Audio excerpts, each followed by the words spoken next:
Hello my dear student, welcome to our lessons vlog. Before we start, I would like to introduce myself as your science teacher in grade 8. I am Mrs. Rochelle Bucayo. Today, we're going to discuss earthquake and faults. And at the end of this lesson, we will be using models and illustration to explain how movements along faults generate earthquake. And if earthquake and faults are new to you, we're going to define it and we're going to discuss the different types of faults and different types of stresses in the earth crust. In your module, you need to take time to read the article about earthquake that happens in Luzon, which is 5.3 magnitude quake hit Luzon, Philippines. An earthquake with a magnitude of 5.3 jolted Luzon of the Philippines on Sunday morning. The U.S. Geological Survey said the epicenter, with a depth of 86.86 km, was initially determined to be at 14.0476 degrees north latitude and 120.525 degrees east longitude. The three widely felt earthquakes shook the Philippines today, but it's unclear if they trigger each other. The earthquake, which struck at 3:18 a.m. local time on Sunday, was centered in the sea about 31 km or 20 miles northeast of Lubang Island or 89 km 50 miles west of Calamba and 65 km or 41 miles southwest of Balanga. The Philippine Institute of Volcanology and Seismology, or PhilVox, said the quake measured 5.5 and struck at a depth of 85 km or 53 miles, which is relatively deep. There is no threat of a tsunami, but aftershock are likely, according to PhilVox. Shaking from the earthquake was felt across the region, including in Manila and Quezon City, where some said the tremor were strong enough to wake them. There were no immediate report of damage or casualties.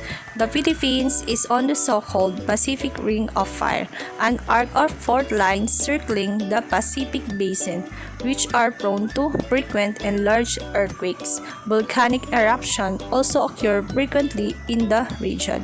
It is said by the Philippine Daily Enquirer, Asian News Network on May 16, 2020.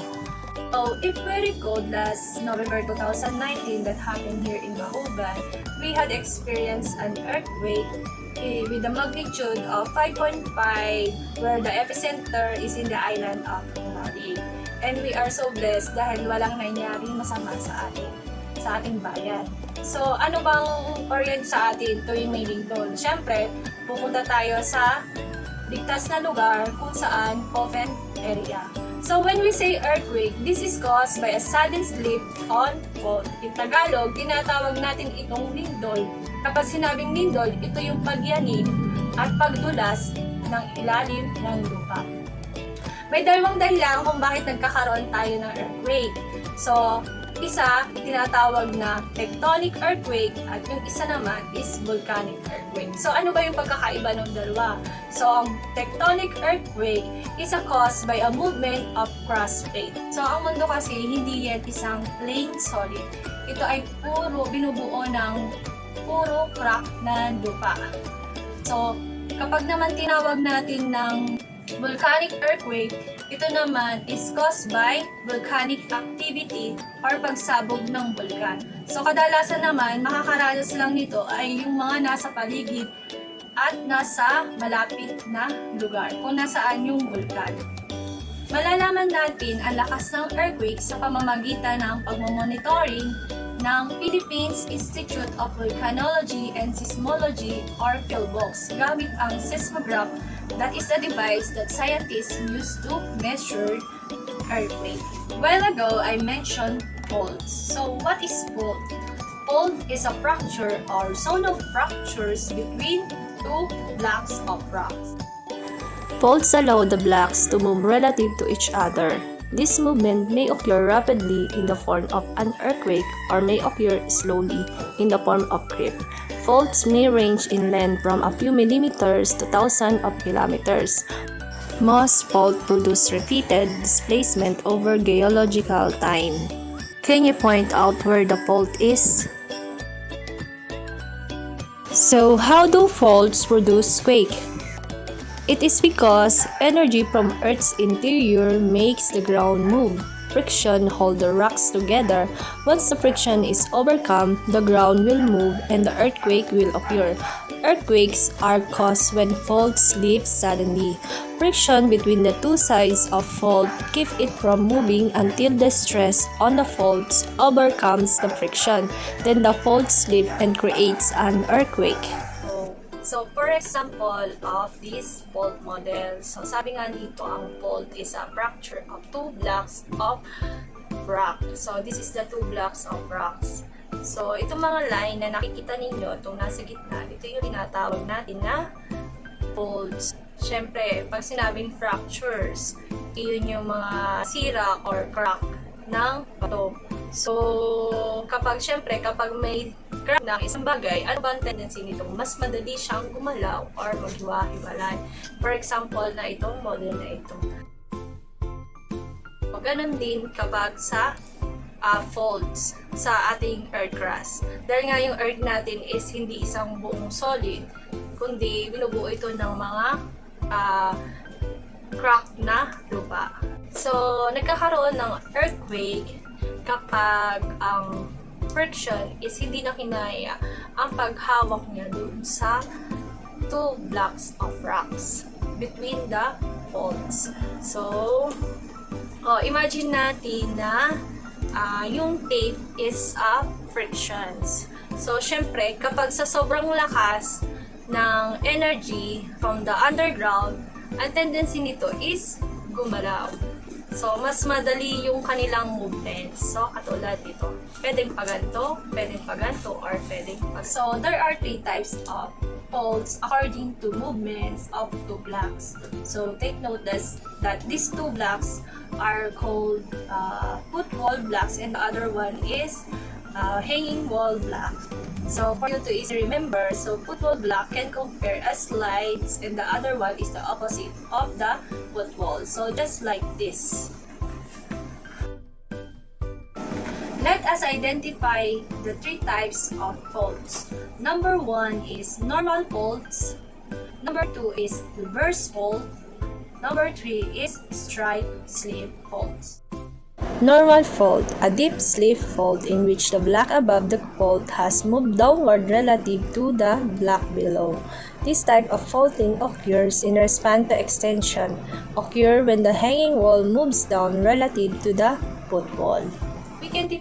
We can define the normal faults when the hanging walls move down relative to the footwall. So, paano nangyari yun? So, it is because the directions of the two blocks is move apart. So, ang tendency talaga kapag maluwag ang isang bagay is bababa yung isa. Next is the reverse fault, a deep slip fault in which the upper block above the fault plane moves up and over the lower block. This type of faulting is common in areas of compression. When the deep angle is shallow, a reverse fault is often described as a thrust fault. Occurs where the hanging wall moves up or a thrust over the footwall. The next is reverse fault. So, kabaliktaran naman ito ng normal fault, kung saan ang directions of two blocks is papalapit sa isa't isa. So, ang tendency ni hanging wall is moving up. So, ganito ang itsura kapag sinasabing reverse fault. Last type of fault is the strike-slip fault. It's a fault on which the two blocks slide past one another. The San Andreas fault is an example of a right lateral fault. There are two types of strike-slip faults.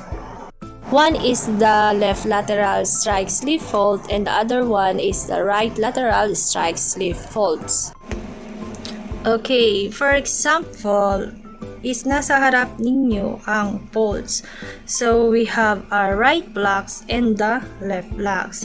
So, matatawag natin na left lateral strike-slip fault kung ang left blocks are moves towards you and the right blocks moves away. So, this is an example of left lateral strike-slip faults.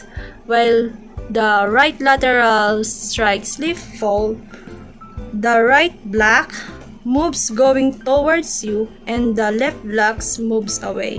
So, ito yung example ng right lateral strike slip faults.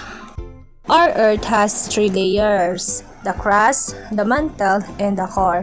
The Earth crust is like the shell of an egg. So, it is the thinnest of the Earth layers. So, the crust is broken into several parts known as the continental plates. When the plates are pulled or pushed together, stress occurs. In other words, stresses is the forces that moves in continental plates, which create different behavior or characteristic. There are 4 types of stresses affect the Earth crust: compression, tension, shear, and confining stress. Compression stress. Compression is a type of stress that causes the rocks to push or squish against one another.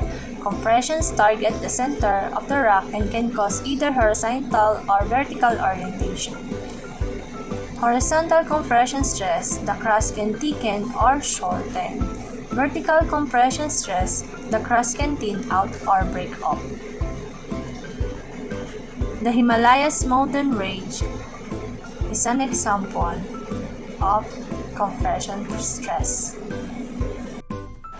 This is an illustration of how compression stress works. The forces of 2 rocks are pushed or squeezes against one another, or pagsiksik ng rock kung saan magiging resulta ito ng pagkakaroon ng bundok. Tension stress. Tension is a type of stress that forces the rock to pull apart. It is the opposite of compression stress. Some scientists believe that tension stress caused the ancient massive continent Pangaea to break off into the 7 continents we have today. Ito naman ang illustration ng tension stress, kung saan kabaliktaran ito ng compression forces katulad ng nasa video. Tension forces or tension stress, rock is to pull apart or to separate each other.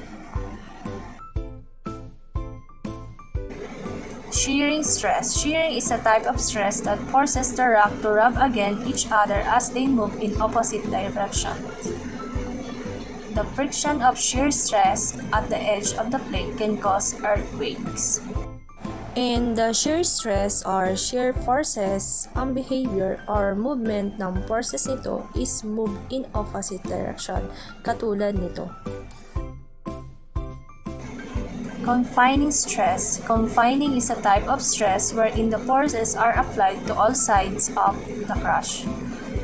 If the stress is too much for the crust to handle, the crust can fracture from the inside. Because this type of stress can hollow out the inside of the crust, confining stress can cause sinkhole in the earth.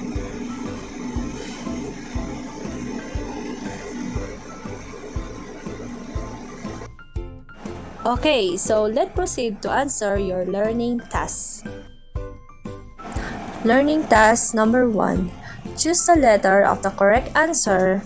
Write your answer on a separate sheet of paper. A few minutes later. So, let us check your answer. Number 1.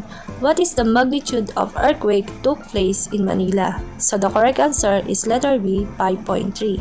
Number 2. Which among of the following is the safest location during an earthquake? So, the correct answer is letter C, in an open area. Number 3. Which agency of the government in the Philippines is monitoring the movement of the earth crust? So the correct answer is letter A, PhilBox. Number 4. What will be produced if there is a sudden movement of the earth crust due to the release of stress accumulated along geologic faults or by volcanic activity? So the correct answer is letter D, earthquake.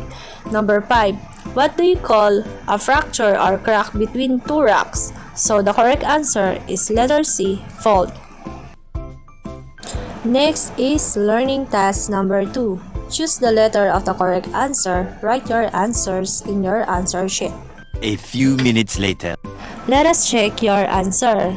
Number 1. Which of the following faults occurs where the hanging wall moves up or is thrust over the footwall? So the correct answer is letter B, reverse fault. Number 2. Which fault is characterized on which the two blocks slide past one another? So the correct answer is letter C, strike-slip fault. Number 3. What type of stress causes the formation of mountains? So the correct answer is letter D, compression stress. Number 4. Pangea break off into 7 continents. What could be the probable cause of this event? So the correct answer is letter C, tension stress. Number 5. Friction between the two sides of a fault keep it from moving until the stress on the fault overcomes the friction. Then the fault slips and creates an earthquake. So the correct answer is letter A, true. Then learning task number 3. Answer the puzzle. Use the table below as your guide. Write your answers in your sheet of paper. A few minutes later. Let us check your answer. So, in a cross questions, number 1, sudden slip on a fault. The answer is earthquake. Number 2, happens when two plates rub against each other as they move in opposite direction. So the answer is shear. Number 5, block above the fault has moved downward relative to the block below. So the correct answer is normal. Number 6, causes the rocks to push or squish against one another. So this is compression. Number 8, fault on which the two blocks slide past one another. So strikes slip. Number 9, force between the two sides of a fault that keep it from moving. So the answer is frictions. In down question, number 3, fault in which the upper block above the fault plane moves up and over the lower block. So this is reverse. Number 4, forces the rocks to pull apart. And this is tension. Number 7, zone of fractures between two blocks of rock. And this is faults. Number 10, this is when stress is applied to all sides of crust. And this is confining. So this is it. I hope you will learn and job well done. See you on my next lessons vlog. Bye-bye!